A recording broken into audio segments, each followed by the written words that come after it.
life. और हम लोग जो है अपने अध्ययन को पिछले गुरुवार से हम लोगों ने अध्ययन आरंभ किया है और वो आरंभ हम लोगों ने प्रभु यीशु मसीह के जीवन के मुख्य 7 बिंदुओं पर हम लोगों ने अध्ययन को आरंभ किया है. And so we opened the subject by looking at the way in which God provided a man who is God to come into this world and live as God intended for man to live. और पिछले हफ्तों हम लोग इस चीज को देख रहे थे कि परमेश्वर ने किस प्रकार से इस दुनिया में मानव रूप लेकर के इस दुनिया में अपनी इच्छा को जाहिर करते हुए इस दुनिया में आना किस प्रकार से उचित समझा और हम लोगों के बीच में शारीरिक रूप से रहे. And we want to read from John chapter 14, from verse 8 through verse 11, and grasp again what the Lord Jesus was saying about himself and what the record gives to us of who Jesus Christ was and how he was going to minister the truth of God to these disciples. और हम लोग आज के अध्ययन के लिए यूहन्ना रचित सुसमाचार उसका 14 अध्याय का 8 से लेकर के 11 तक पढ़ेंगे और इस चीज को हम लोग समझने का प्रयास कर रहे हैं कि कैसे परमेश्वर ने प्रभु यीशु मसीह के द्वारा इस संसार में उस को प्रकट किया है.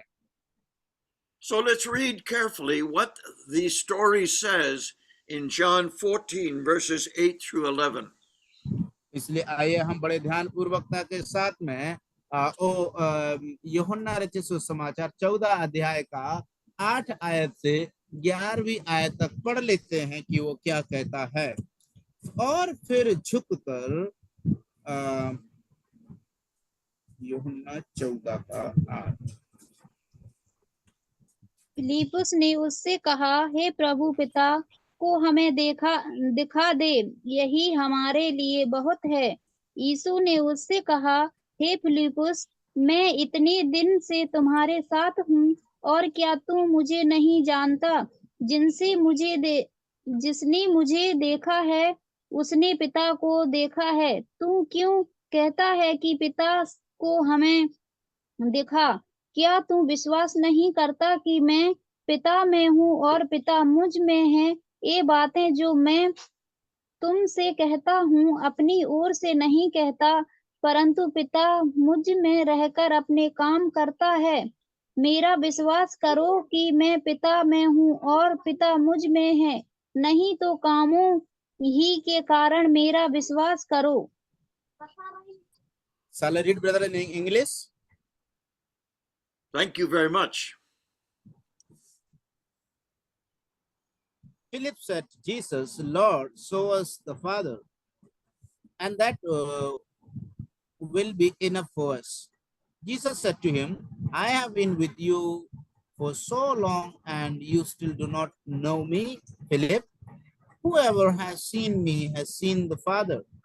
How can you say, show us the Father?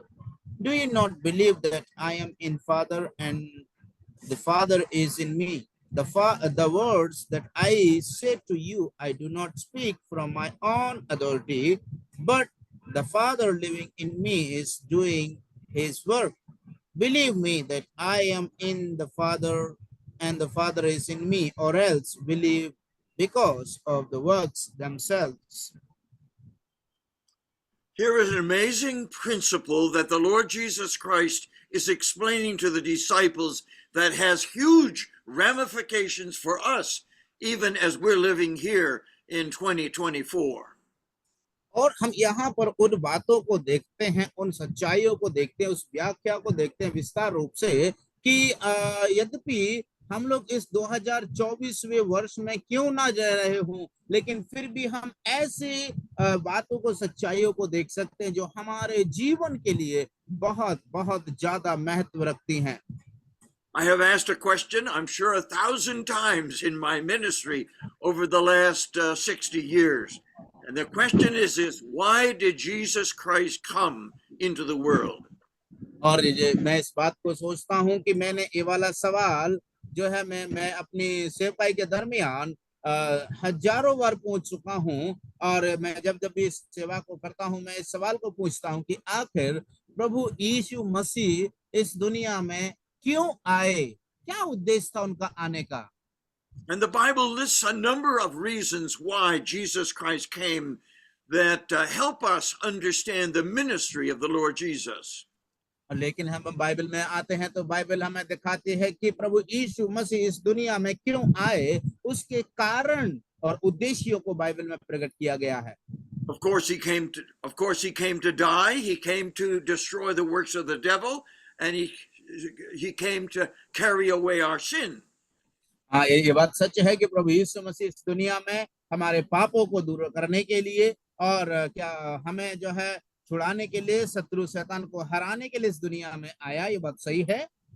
But if we summarize all of those things, may I suggest to you the reason Jesus Christ came was that he came to make an invisible God, an invisible Father, visible in terms of his life.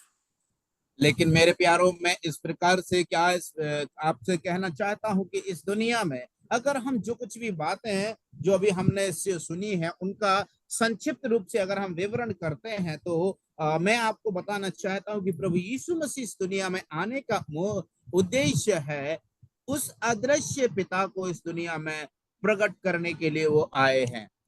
John tells us, no man has seen God at any time. The only begotten Son, who is in the bosom of the Father, he has explained him. और प्रभु जिस प्रकार से यूहन्ना कहता है कि किसी ने पिता को नहीं देखा है, लेकिन जो पुत्र उसकी गोद में है उसने प्रकट किया है। And so when Philip asks a question, show us the Father, and that's sufficient, then we understand that the Lord Jesus gives us an amazing answer. और मेरे प्यारो, इसलिए जब फिलिप इस बात का सवाल पूछता है तो वो हमारे लिए काफी है जो उस फिलिप का जवाब प्रभु यीशु मसीह देते हैं। For the first time in the world's history, a man, yes, a God man, but a man lived as God intended man to live. और इसलिए मेरे प्यारो, हम इस संसार में देखते हैं कि ये पहली बार हुआ है कि एक परमेश्वर ने इस दुनिया में मनुष्य के समान रहने की इच्छा जाहिर की और यीशु मसीह के द्वारा प्रकट किया है। When Adam sinned, he lost the ability to perfectly project God in his life in the world. और जब आदम ने जो है पाप किया तब हम इस बात को देखते हैं कि उस परमेश्वर को इस संसार में, इस जगत में प्रकट करने की जो क्षमता थी, जो योग्यता थी, उसको आदम ने पूरी तरह से खो दिया। And before the world began, God had already put in place a means by which somebody could come into the world, a God man could come into the world and live as God intended man to live. और उसी समय से परमेश्वर ने इस प्रकार से एक योजना बनाई कि संसार में, इस दुनिया में एक ऐसे मनुष्य को जो ईश्वर की इच्छा को पूरा करेगा तैयार किया। So our study, begun last week, introduced last week, and continued today, is to look at the characteristics of the life of Jesus Christ as the God-man, as God intended for man to live. और इसलिए मेरे प्यारो, आज का अध्ययन और पिछले हफ्ते का जो अध्ययन था वो हमें इस बात की तरफ से हमने पिछले हफ्ते में देखा था कि वो परिचय था प्रभु यीशु मसीह का, किस प्रकार से यीशु मसीह ने इस दुनिया में आकर के जो है उस पिता को प्रकट किया है। उसी अध्ययन को आज हम लोग तैयार कर रहे हैं। And because we chose the upper room discourse of John 13 through 17, we have limited the revelation of the Lord Jesus Christ in the Gospel of John, chapters 13 through 17. क्योंकि हम लोगों ने जो है ऊपरी कोठरी का प्रवचन का आरंभ किया था और चुनाव किया था, इसीलिए हमने जो है प्रभु यीशु मसीह का प्रकाशन जो यूहन्ना रचित सुसमाचार में दिया गया है उसको हम लोगों ने एक तरफ कर दिया। So the answer that the Lord Jesus gave to Philip's question, if you have seen me, you have seen the Father, is the basis upon which it makes it possible for us to describe 7 characteristics of the life of Jesus Christ in the world, which manifested the character and nature of the Father. और इसलिए मेरे प्यारो इस चीज को हमें समझना जरूरी है कि इस चीज को, जो सवाल को फिलिपुस ने पूछा था, उस सवाल का जवाब प्रभु यीशु मसीह ने दिया है। वो यीशु मसीह का जवाब ही उस परमेश्वर प्रभु यीशु मसीह का उद्देश्य को इस दुनिया में आने को प्रकट करता है कि उस अदृश्य परमेश्वर को प्रकट करे। And so we might ask, what is the life and ministry of Jesus Christ to us? और इसलिए हम लोग इस प्रकार का सवाल पूछ सकते हैं कि आखिर यीशु मसीह का इस दुनिया में आने का उद्देश्य क्या है और जीवन की सेवकाई क्या है। So we have a second question that we ask. If we ask the question, why did Jesus Christ come? The second question is, why am I here? और इसलिए जब हम ये पहला सवाल पूछते हैं कि प्रभु यीशु मसीह इस दुनिया में क्यों आए, तो यहाँ पर फिर दूसरा सवाल खड़ा होता है, और वो दूसरा सवाल ये है कि आखिर हम लोग यहाँ पर क्यों हैं। Here we are as believers in the Lord Jesus Christ. Some of us have been believers for many years. Others perhaps recently trusted Christ, and God has left us here. Why has He left us here? और मेरे प्यारो, हम लोगों बहुत से लोग कुछ पुराने विश्वासी और कुछ नए विश्वासी भी हैं। आखिर इस बात को हमें समझना है कि हम लोगों ने विश्वास किए इतने समय से, और प्रभु इस दुनिया से होकर के चले गए, आखिर हम लोग इस दुनिया में क्यों हैं। Our calling is almost exactly the calling that was given to the Lord Jesus Christ. और हमारा जो बुलाहट है, वही बुलाहट हमारे प्रभु यीशु मसीह का भी है। हम इस बात को देख सकते हैं। So I ask the question, why are we here? The answer is, we are here to make an invisible Christ visible in terms of our life. और इसलिए जिस प्रकार से मैंने इस सवाल पूछा था कि आखिर हम लोग यहाँ पर क्यों हैं, और उसका जवाब ये है कि हम इस दुनिया में क्यों हैं, उसका जवाब प्रभु यीशु मसीह के वचन के अनुसार हम लोग प्राप्त करते हैं। So God called us, Jesus Christ called us, He commissioned us, He challenged us to make an invisible Christ visible in our world, through our body and through our life. इसलिए मेरे प्यारों, हम इस बात को देखते हैं कि प्रभु यीशु मसीह ने हमें इसीलिए बुलाया है, और इसीलिए हमें बुलाया है कि हम उस अदृश्य परमेश्वर को अपने जीवन के द्वारा क्या करें, प्रकट कर रहे हैं, प्रदर्शित करना है हमें इस दुनिया में। जब हम रहते हैं, अपने जीवन के द्वारा, जीवन के चर्या के द्वारा प्रभु परमेश्वर को, यीशु मसीह को प्रकट करना ही हमारा उद्देश्य है। Last week, we looked at 2 possible ways in which we could do this. That is, to reveal the Lord Jesus Christ to the world around us. और पिछले हफ्ते में हम लोगों ने 2 मुख्य बिंदुओं पर चर्चा किया था और सीखा था कि जो इस बात को दर्शाते हैं, प्रकट करते हैं कि प्रभु यीशु मसीह को हमारे जीवन के द्वारा प्रकट करने के 2 मुख्य बिंदुओं को हम लोगों ने सीखा था। One of the ways that God could have chosen for us to reveal the Lord Jesus was that we would imitate Jesus Christ and live as He lived and love as He loved and serve as He served to the best of our ability.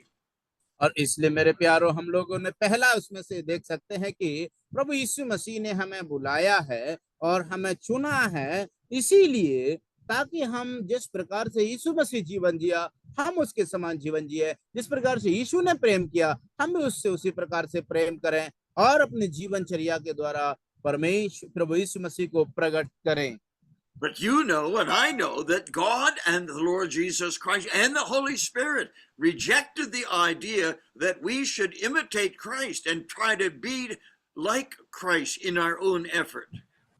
लेकिन मेरे प्यारों, हम लोग इस बात को देखते हैं कि इस दुनिया में संसार के लोगों ने इस प्रकार से उस प्रभु यीशु मसीह के जो आइडिया है, जो योजना है, तरीका है, उसको बदल करके प्रभु यीशु मसीह को जो है उनका अनुकरण करने की बजाय यीशु मसीह के समान बनने के प्रयास करते हैं अपनी इच्छा और मनसा से।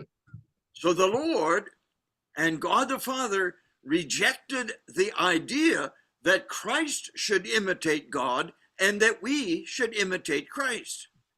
और जिस प्रकार से प्रभु यीशु मसीह ने हमें वो तरीका सिखाया है कि जब मसीह यीशु ने उस परमेश्वर पिता को प्रकट किया है, तो हम इस दुनिया में हैं, हम उस परमेश्वर पिता को जिस प्रकार से यीशु ने प्रकट किया, हम यीशु अपने जीवन में प्रकट करें।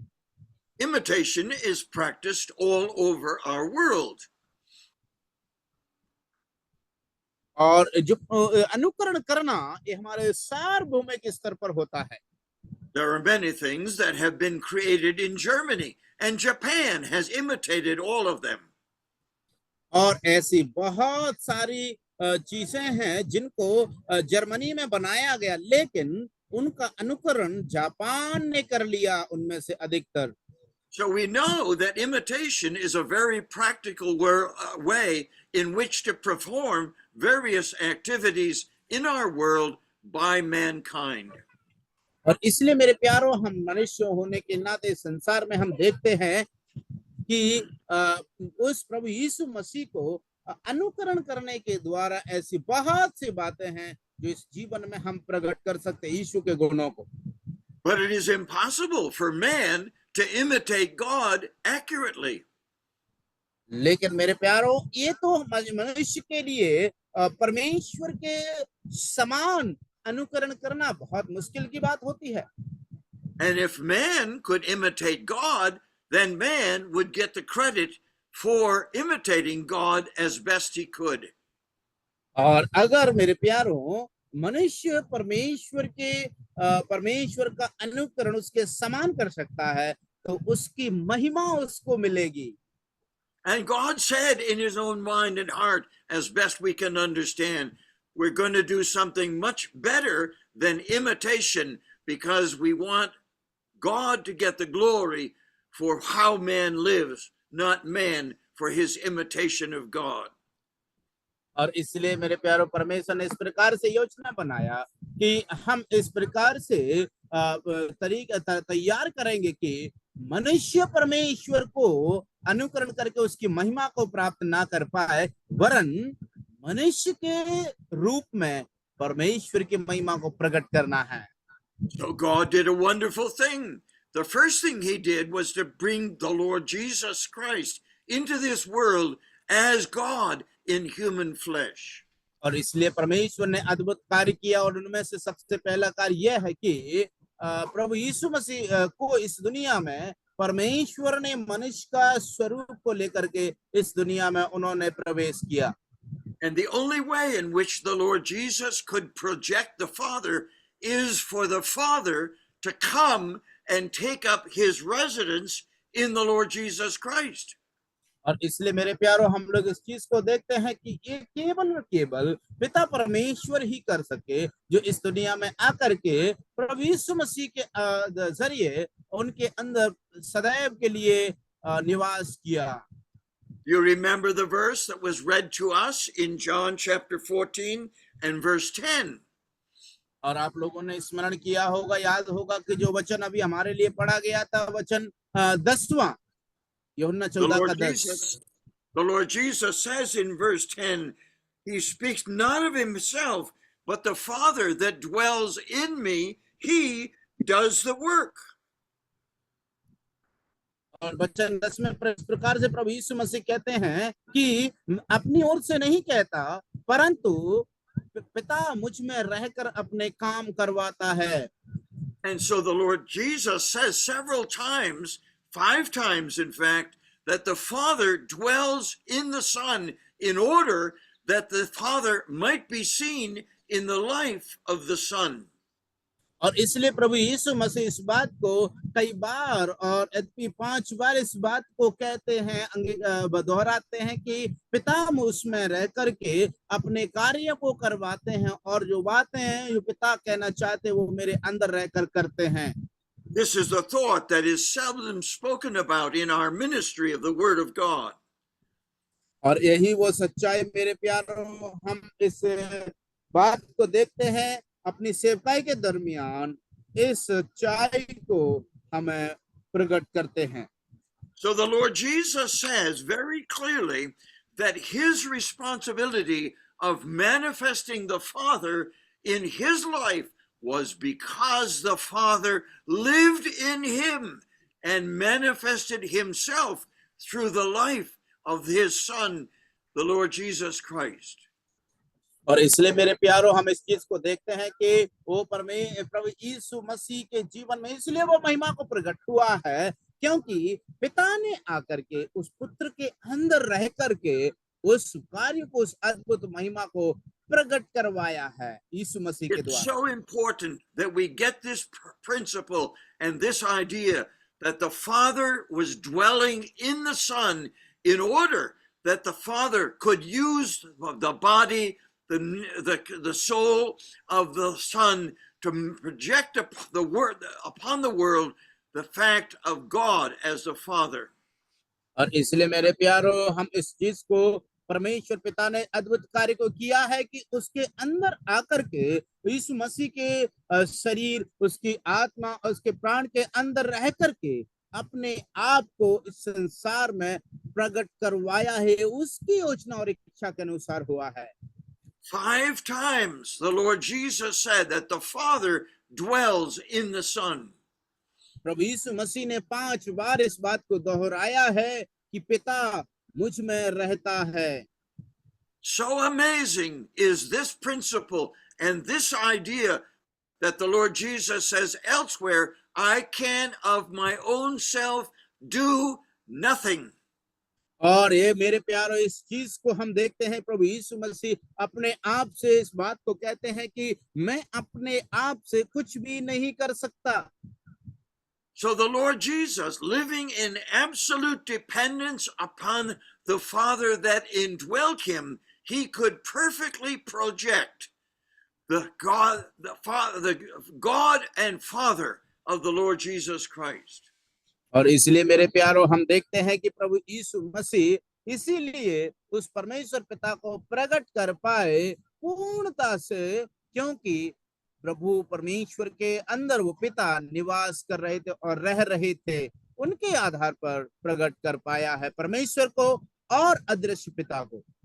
If you're not taking notes, you should be taking notes, and you should write down this amazing principle that Jesus Christ could reveal the Father because the Father was living in him and he did the works. The Father gave the words. The Father conducted the activities of the Son. और मेरे प्यारो, अगर आप नहीं लिखते हैं तो लिख लीजिए।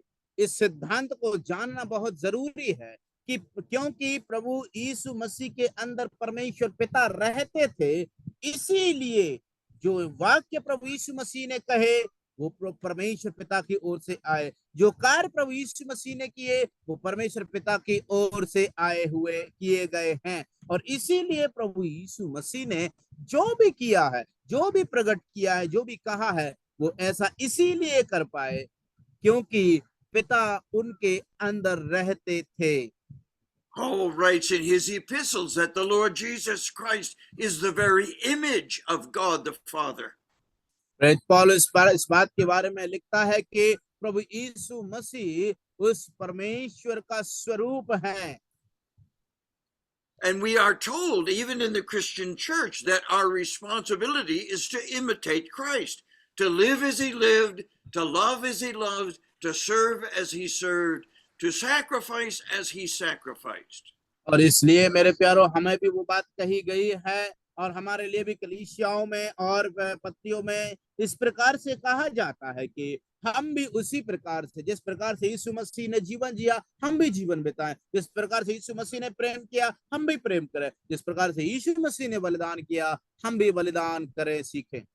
A number of years ago, one of the popular ideas was WWJD.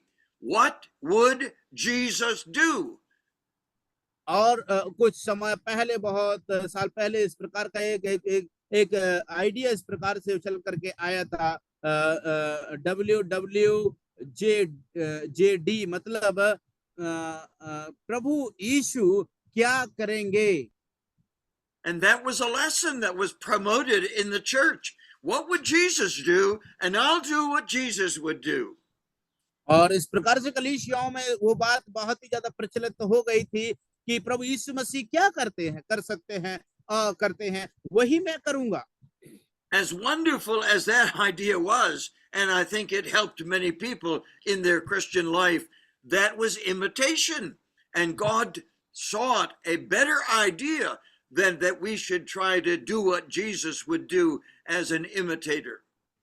और इसलिए मेरे प्यारो, वो आइडिया जो है, वो तरीका बहुत ही प्रचलित हुआ और बहुत समय तक चला भी, और उसने कई व्यक्तियों को उनके मसीह जीवन में उन्हें लाभ मिला है। और इस बात को मसीह यीशु के अनुयायी होने के चलते ये बात हमें भी बहुत प्रेरित करती है और सहायता प्रदान करती है कि हम भी उसी प्रकार से यीशु मसीह के अनुयायी बने। So what principle did Jesus Christ initiate under the direction of the Father by the Holy Spirit to accomplish the project that God gave to us to manifest and to reveal an invisible Christ in our lives and through our bodies? और इसलिए मेरे प्यारो, हमारे जीवन से हम इस चीज को समझना बहुत बहुत जरूरी है कि हम आखिर ऐसा कैसे उस प्रभु यीशु मसीह को पवित्र आत्मा के जरिए अपने दिन प्रत्येक दिन के जीवन में उस अदृश्य यीशु को प्रकट कर सकते हैं। वो क्या चाहते हैं, कैसे हम उसे प्रकट करें। So what did God initiate and institute in the Christian church today to make it possible for us to do what we're called to do, and that is to make an invisible Christ visible in terms of our life? और इसलिए मेरे प्यारो, हमें इस चीज को समझना बहुत जरूरी है कि कैसे उस सिद्धांत को, जो सिद्धांत यीशु मसीह ने अपनाया कि उसने पिता को प्रकट किया, हमें उसने जो दिया है कि हम उस अदृश्य यीशु को इस संसार में प्रकट करें, कैसे हम इसको अपने जीवन में अनुकरण कर सकते हैं। The principle that was initiated by God was to come and indwell each of us as believers in order that Christ would live through our bodies his own life, and he would get the credit and the glory if we've manifested the invisible Christ visible in our life. और जिस प्रकार से पिता परमेश्वर ने प्रभु यीशु मसीह के जरिए उस परमेश्वर की महिमा को प्रकट करवाया है, उसी प्रकार से जब हम और आप प्रभु यीशु मसीह के अनुयायी बनकर के पवित्र आत्मा के जरिए से उसके अनुसरण करके उनके पद चिन्हों पर चलते हैं, तब हम जो उसको प्रकट करते हैं, क्या होता है हमारे जीवन में। जब यीशु मसीह का प्रकटीकरण होता है, तब किसको महिमा मिलती है? यीशु मसीह को महिमा मिलती है।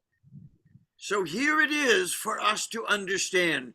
The amazing principle is that Christ lives in me, and because he lives in me, as I surrender my body, soul, and spirit to him, people will see Jesus Christ in my life, and they'll be drawn not to me, but they'll be drawn to Jesus Christ who lives in me.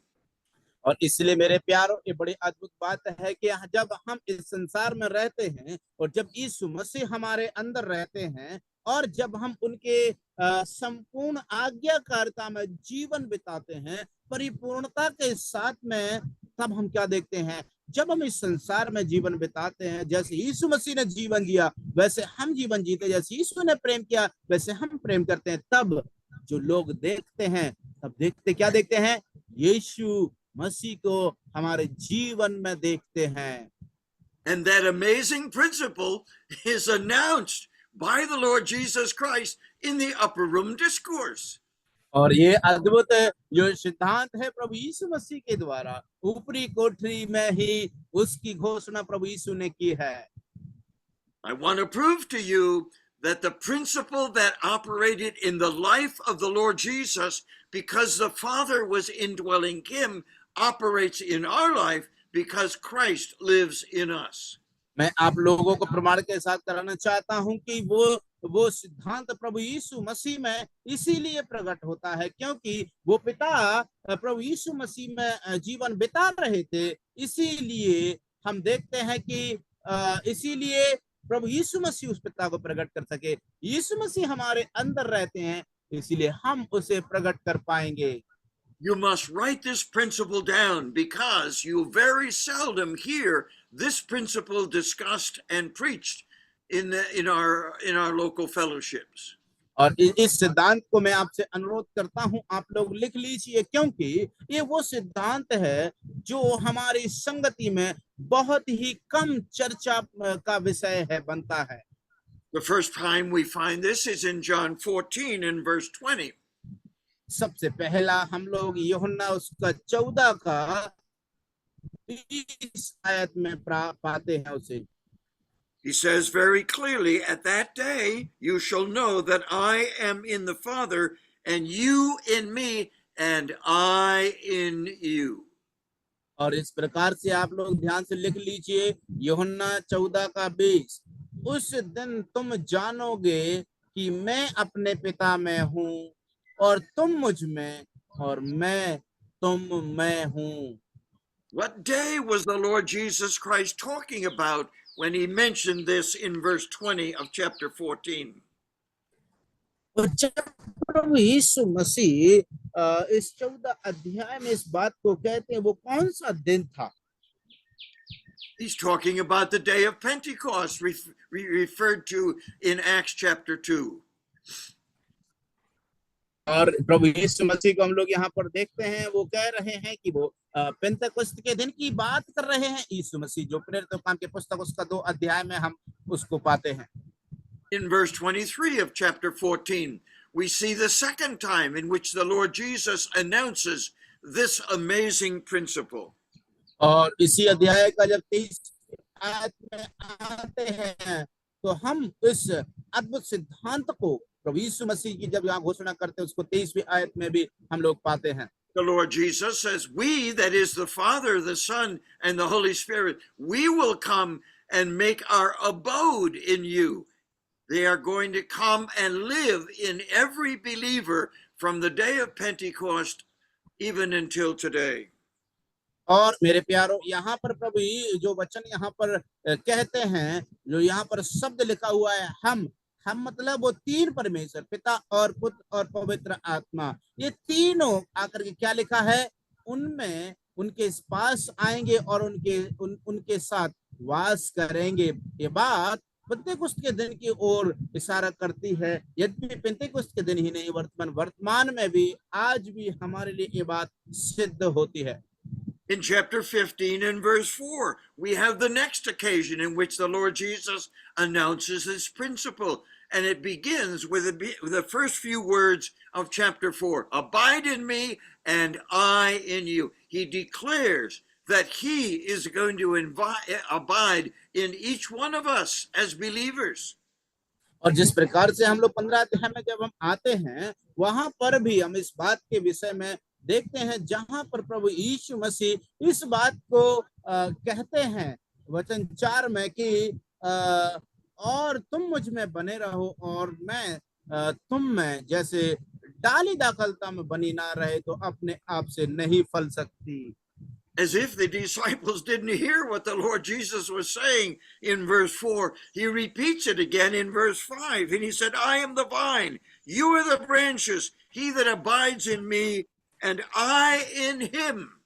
You read those 3 words, I in him. और इस बात को मेरे प्यारो लगता है कि उनके चेलों ने समझा नहीं है या उसको नहीं सुना होगा। वचन 5 हम देखते हैं, वहां पर प्रभु यीशु मसीह उस वचन को दोबारा दोहराते हैं और क्या लिखा है वचन 5 में, मैं दाखलता हूं, तुम डालियां हो, तुम मुझ में जो मुझ में बना रहता है और मैं उसमें, वह बहुत फल लाता है। And then in John chapter 17 and verse 23, we are reminded, that I in them, the Lord और Jesus Christ has taken up his residence in us, and you in me, both the Father in the Son and the Son in us. और इसलिए मेरे प्यारो वचन जब हम 17 अध्याय का 23वीं आयत में आते हैं, वहां पर भी इसी बात को दोहराया गया है, मैं उनमें और तू मुझ में, कि वे सिद्ध होकर एक हो जाएं। Jesus is saying to the disciples, the only way in which you can be perfect or mature in your Christian life is that I live in you and the Father lives in me. और मेरे प्यारो यहाँ पर हम देखते हैं एक विश्वासी तभी परिपक्व हो जाएगा जब इस बात को जान लेगा, सिद्धांत को, कि हे पिता, जैसे तुम मुझ में हो और मैं उनमें और तू मुझ में, कि वे सिद्ध हो जाएं। And for the 6th time, the Lord Jesus refers to this amazing principle in the last verse of chapter 17, where he says, I in them.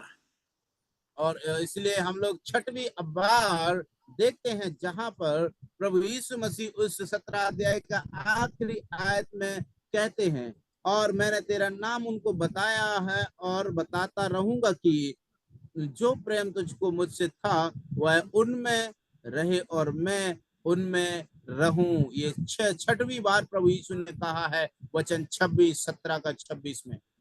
So the last 3 words that the Lord Jesus gave to his disciples during this long evening together, these 3 words must have sunk into their brain and into their heart.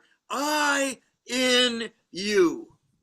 और मैं ऐसा समझता हूँ प्रभु यीशु मसीह जो है इतने रात्रि तक, इतने समय तक भी उनको ये बातें बताते रहे। मैं समझता हूँ कि उनके मन में, उनके दिमाग में ये बात बैठ गई होगी कि मैं तुम में हूँ और मैं उनमें हूँ करके बात समझ गए होंगे। So I want to give you the principle again. The Lord Jesus came into this world to make an invisible Father visible in terms of his life. And he did it because the Father was living in the Son, and the Son surrendered in dependence and obedience to the Father, and he perfectly manifested the Father to the disciples and to the then known world.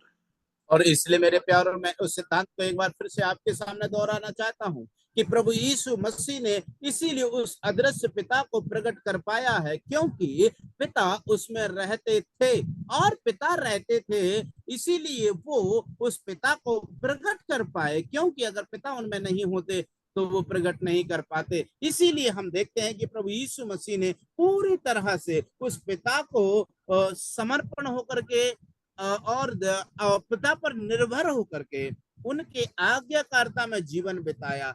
तब हम देखते हैं यीशु मसीह ने उस पिता को जो उनके अंदर रहते थे प्रकट किया है। जो उन्होंने वचन कहा तो यीशु ने कहा, उन्होंने जो कार्य किया यीशु मसीह के द्वारा करवाया है। And so God worked out this principle in the life of his Son by dwelling in his Son. And we ask then, what am I doing here? Why am I here? और इसलिए हम देखते हैं पिता पुत्र में प्रभु यीशु मसीह में रहे, और फिर जब ये बात सिद्ध हो गई तो इस प्रकार से जब हम यीशु मसीह में विश्वास करते हैं तो हमारा एक सवाल है, क्यों? मैं क्या कर रहा हूं यहाँ पर? मुझे क्या करना है? मैं क्यों इस धरती पर हूं? So I am here for exactly the same reason that the Lord Jesus was here. I am here to make an invisible Christ because he's in glory, seated at the right hand of the Father. I am here to make the invisible Son visible in terms of my life.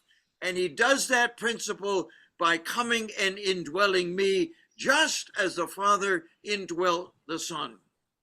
और इसलिए मेरे प्यारों, हम इस बात को देखते हैं कि प्रभु यीशु मसीह महिमा में और वहां पिता की दाहिनी ओर बैठे हुए हैं। अब मैं इस संसार में हूं या हम इस संसार में हैं, यीशु मसीह हमारे अंदर है, तब ये संसार जो यीशु मसीह से अनभिज्ञ है, उस अदृश्य यीशु को इस संसार में रहते हुए मुझे और आपको उसे प्रकट करना है, उसकी आज्ञा को पालन करते हुए। Okay, that's the introduction for today. और आज के लिए यही वो परिचय है। So our lesson for today is, what are the characteristics of Christ's life? And secondly, what are the characteristics of the Christ-like life? आज का हमारा जो विषय है कि यीशु मसीह का स्वभाव क्या है, दूसरा यीशु मसीह के जैसा स्वभाव क्या है। दोनों बातों में फर्क है, आप लोग ध्यान से सुनिएगा। यीशु मसीह का स्वभाव क्या है, यीशु मसीह के जैसा स्वभाव क्या है। So what is the first characteristic of the life that Jesus Christ lived in order that they would see the Father? और इसलिए हम यीशु मसीह का कैसा वो गुण था या कैसा वो जीवन बिताए, जिससे वो लोग इस बात को समझ पाए कि कैसे उस पिता को प्रकट कर पाए या पिता को देख पाए। वो कौन सा पहला गुण था जो जिस पिता को वो लोग देख पाए। You must know that there are 7 characteristics of Christ's life that we are to understand as we go through the upper room discourse. और जिस प्रकार से हम ऊपरी कोठरी के प्रवचन में आगे बढ़ते चले जाते हैं, हमको इस चीज को समझना जरूरी है कि यीशु मसीह के वो 7 गुण हैं जो इस बात को जो पिता उनके अंदर है, इस बात को प्रकट करते हैं प्रमाण के साथ। The first characteristic of Christ's living was an awareness of the presence of the Father in him. और सबसे पहला वो गुण ये था कि यीशु मसीह इस बात से सचेत रहते थे। कौन सी बात है? कि पिता की उपस्थिति सदैव उनके साथ है। यीशु मसीह इस बात को बारे में सचेत रहते थे, उन्हें जानकारी रहती थी। The Lord Jesus never lost sight, never unconscious of the fact that the Father was indwelling him. यीशु मसीह का दृष्टिकोण, यीशु मसीह का जो सोच है और लक्ष्य है, वो उनका कभी नहीं बदला, इस बात के बदले में कि पिता उनके साथ है। In chapter 16 and verse 32 of the Upper Room Discourse, the Lord Jesus says that the Father is with him. और इस 16 का 32 जब हम पढ़ते हैं, वहां पर प्रभु यीशु मसीह कहते हैं कि पिता मुझ में है। And 5 times in chapter 14 and chapter 17, the Lord Jesus says that the Father is in me. और जब हम उसको हम देखते 14 अध्याय में 14 से 17 तक हम देखते हैं, प्रभु यीशु मसीह 5 बार इस बात को कहते हैं कि पिता मुझ में है। Last week, we remind ourselves again that the most common phrase in prayer is, Lord, be with me, or Lord, be with somebody who is a believer. और मेरे प्यारों, इस पिछली बार भी मैंने इस बात को याद दिलाया था कि हमारे प्रार्थनाओं में जो शब्दावली का हम इस्तेमाल करते हैं, अनजाने के कारण, क्योंकि लोग इस प्रकार से प्रार्थना करते हैं, प्रभु हमारे साथ रहिए या प्रभु उनके साथ रहिए, जो एक विश्वासी हैं जिनके लिए हम प्रार्थना कर रहे हैं। हमारी ये प्रार्थना की आदत बन चुकी है। So we have 4 Gospels, Matthew, Mark, Luke, and John. हमारे पास 4 सुसमाचार हैं, मत्ती, मरकुस, लूका, यूहन्ना। They describe the life of the Lord Jesus Christ at the age of 12 and again at the age of 30 when he began his ministry. और प्रभु जो 4 सुसमाचार हैं वो यीशु मसीह का जीवन काल उनकी सेवकाई को प्रकट करते हैं। जब वो 12 वर्ष के थे और जब वो 30 वर्ष के, जिन्होंने वहां से सेवकाई आरंभ की। Read those 4 Gospels. आप उन 4 सुसमाचारों को पढ़िए। Not once, listen to me, not once does the Lord Jesus ask the Father to be with him. और मेरे प्यारो, आप उनको पढ़िएगा, ध्यान से सुनिएगा। एक बार नहीं प्रभु यीशु मसीह ने ऐसा कहा कि वो हमारे पिता मेरे साथ रहिए। The Lord Jesus never asks the Father to be with him because he is conscious and he's aware of the Father's presence in his whole life. और मेरे प्यारो, इस चीज को प्रभु यीशु मसीह भली भांति जानते थे और इस बात से वो सचेत थे कि वो जानते थे कि यीशु मसीह के साथ पिता सदैव रहते हैं। इसीलिए एक बार भी उन्होंने ऐसी प्रार्थना नहीं की कि हे पिता मेरे साथ रहिए। So let me ask you, do you want to be like Jesus Christ? अभी मैं आपसे एक सवाल पूछना चाहता हूँ, क्या आप यीशु मसीह के समान बनना चाहते हैं? If we want to be like the Lord Jesus Christ, we would never ask the Lord to be with us. अगर हम यीशु मसीह के समान बनना चाहते हैं, यीशु मसीह के जैसे, तो हम पे यीशु से कभी नहीं इस प्रकार से बोलेंगे कि पिता हमारे साथ रहिए या उनके साथ रहिए। When we ask the Lord to be with us, we are exercising unbelief in the Word of God and in the principle that we're talking about this morning, this evening. और मेरे प्यारो, इस चीज को ध्यान से सुनिएगा। अगर हम इस बात को दावा करते हैं और बार बार कहते हैं प्रार्थना में कि हे पिता हमारे साथ रहिए, तो हम अविश्वास की जो है दोहरा रहे हैं। हम अपने विश्वास को, जो वचन को जिसको हम लोग पढ़ रहे हैं, उसमें अविश्वास का दोहराया जा रहा है। Scores of times, if we were to go back through Matthew, Mark, and Luke, as well as John, we would find that the Lord refers to the presence of the Father in him as the means by which he can make an invisible Father visible in terms of his life. और प्रभु यीशु मसीह उनके जीवन के काल के दरमियान हम देखते हैं कि यीशु मसीह ने उन अवसरों को ढूंढा है, उन परिस्थितियों को ढूंढा है जिनमें वो पिता को जो अदृश्य है उसको प्रकट कर पाए। So the Lord Jesus says regarding the, I know that you are always with me. और इसलिए प्रभु यीशु मसीह ने इसके बदले में क्या कहा? मुझे पता है, मैं जानता हूं कि तू मेरे साथ रहता है। If you want a life of faith, you must say the same thing. Don't be unbelieving. Say with Christ, I know, Christ, that you are always with me. आप अविश्वासियों के समान नहीं बने, वरन विश्वासियों के समान पिता से कहें, हे प्रभु मैं इस बात को जानता हूं कि आप मेरे साथ हैं। And so Philip said, Philip said, show us the Father, and that's enough for us. और इस प्रकार से फिलिप ने कहा, हमें पिता को दिखा दे, वो ही काफी है हमारे लिए। But suppose somebody came up to you and said, show us Christ. सोच करके देखिए, अगर कोई आपके पास आकर के कहता है, हमें यीशु मसीह को दिखाओ। Are there any of us that could say the same words that the Lord Jesus said, if you have seen me, you have seen Christ? क्या आप में से कोई भी ऐसा है जो इस बात को जिस प्रकार से यीशु ने कहा, क्या हम में से कह सकते हैं कि अगर तुमने मुझे देख लिया तो मानो पिता को देख लिया?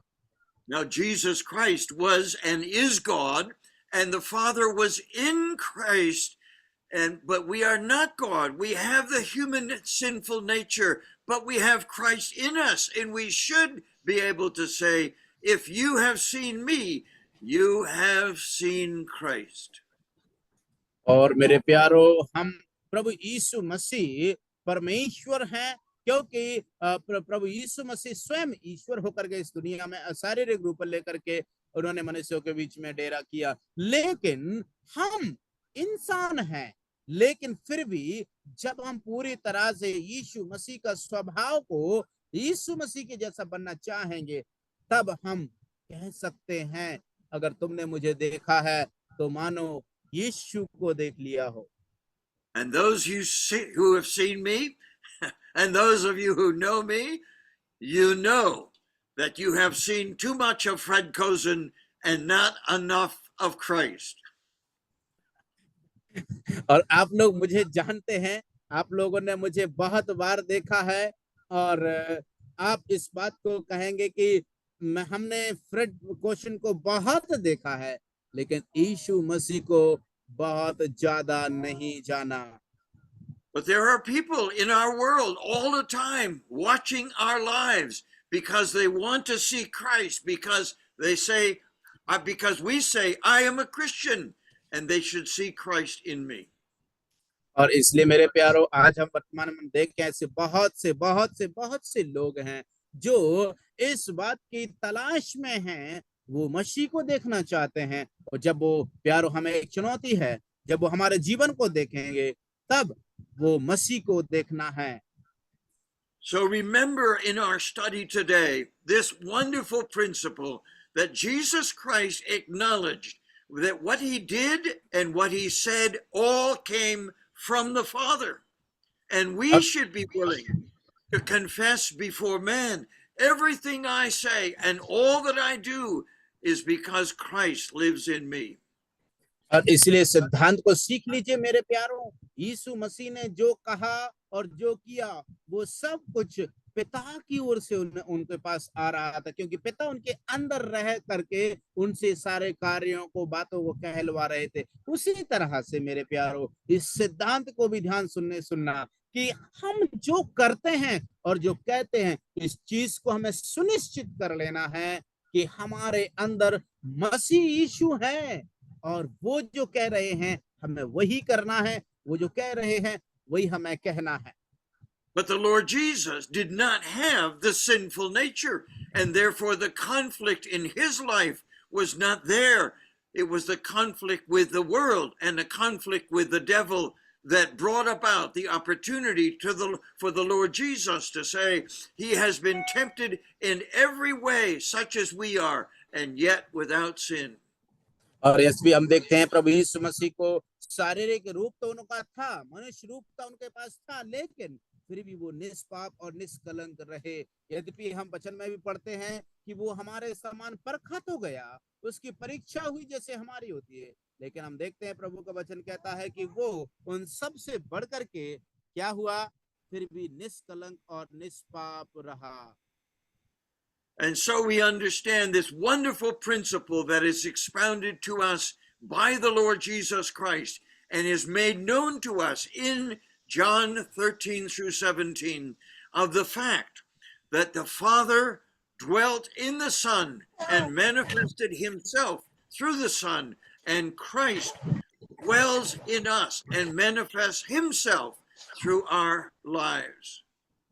और इस चीज को हम मेरे प्यारे सिद्धांत को हम लोग पूरे ऊपरी कोठरी के प्रवचन में देखते हैं, जिस प्रकार से पिता यीशु मसीह में रह करके जो कुछ भी कहा और किया, वो सब कुछ अपने उस अदृश्य पिता को जो यीशु के अंदर रह रहा था प्रकट कर रहे थे। उसी प्रकार से हमारे अंदर जो मसीह रहते हैं, वो हमारे जीवन के द्वारा, हमारे व्यवहार के द्वारा क्या होते हैं, प्रकट होते हैं। And so we need to understand that when we say in our prayer, Lord, be with us, we are acting in ignorance of the word of God, or of unbelief in the promises of Christ, or we're just doing it out of habit and we're not even thinking what we're saying. और इसलिए मेरे प्यारो, हमें इस चीज को सुधारना है।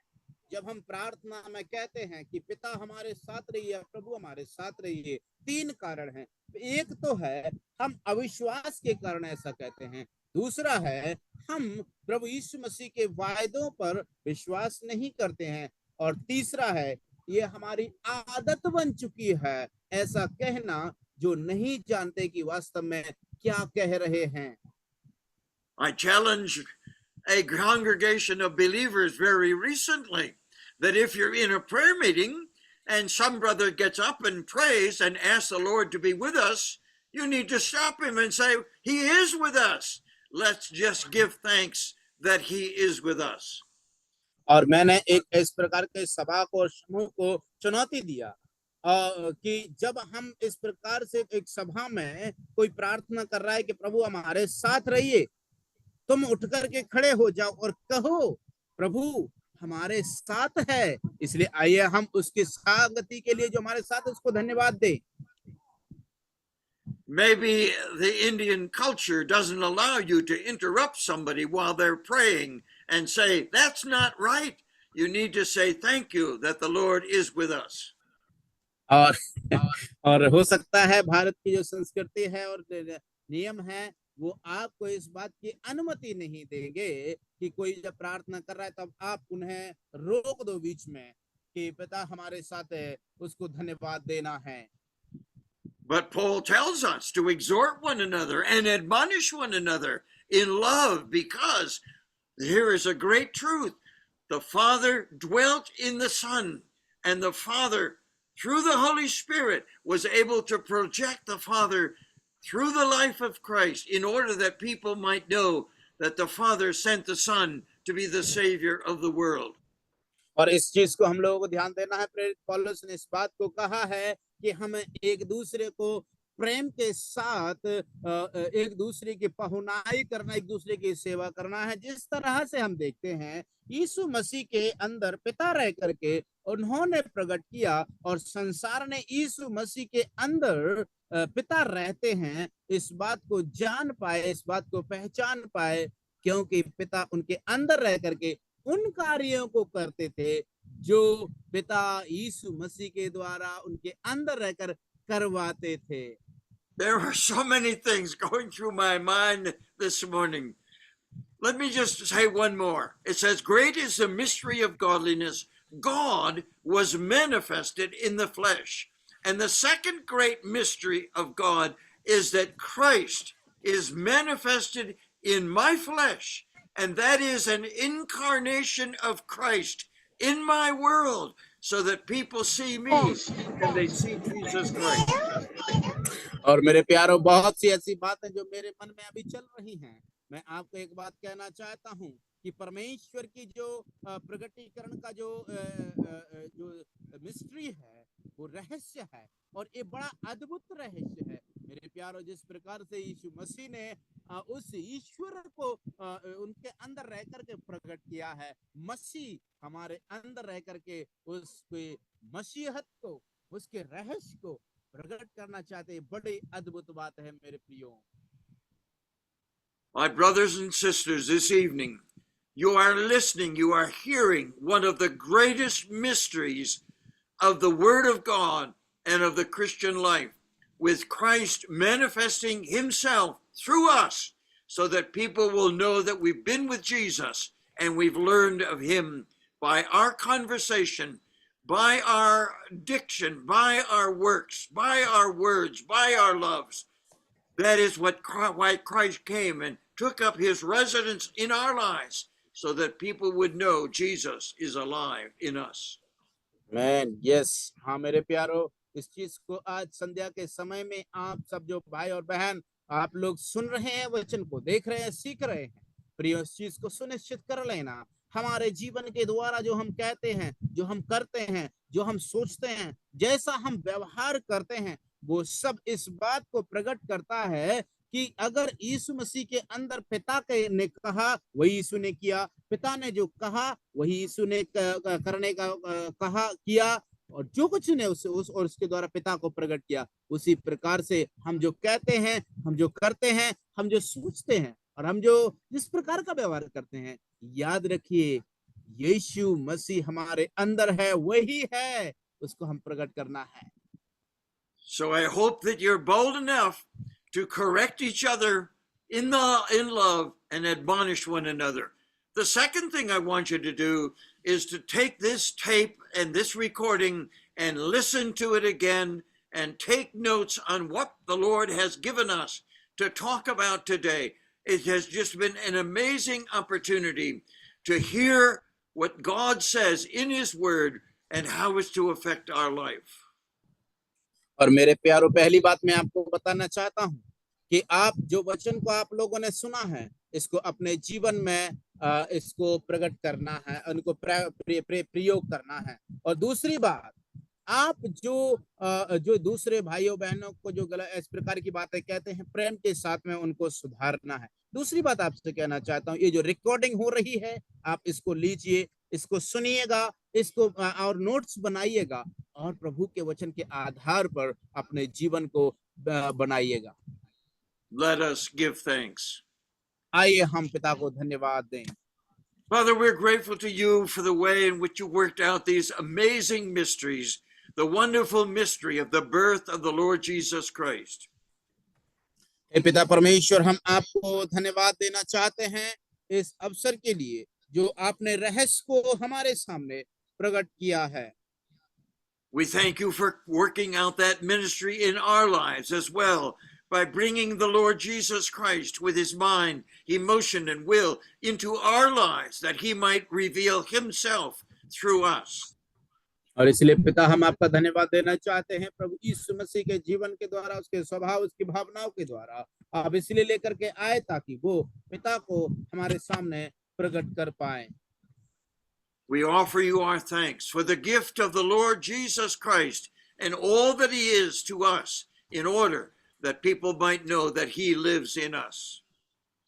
पिता, हम आपको धन्यवाद देना चाहते हैं कि आपने यीशु मसीह के द्वारा आपने अपने आप को प्रकट किया, लोगों ने जाना कि पिता ने उसे भेजा है। प्रभु यीशु मसीह हमारे अंदर रहते हैं और हमें संसार में यीशु को प्रकट करना, लोग जानना है कि यीशु हमारे अंदर रहते हैं। We offer you our thanks for the gift of your Holy Spirit, who takes the things of Christ and shows them unto us.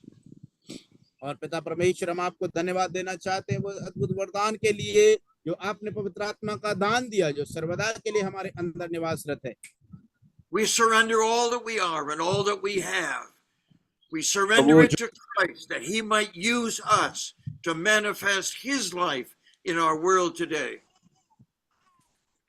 और प्रभु जी, हम आपको धन्यवाद देना चाहते हैं, हमारे पास जो कुछ भी है और जो कुछ हमारा है और हमारे पास है, सब कुछ हम आपको समर्पित कर देना चाहते। प्रभु, हमारे अंदर आप निवासरत हैं। We offer you our thanks in the name of Jesus Christ our Lord, who is our all in all. Amen. आमीन। और अब सारे धन्यवाद प्रभु यीशु मसीह के नाम में परमेश्वर पिता को चढ़ाते हैं, जो हमारा सब कुछ है। आमीन। Amen.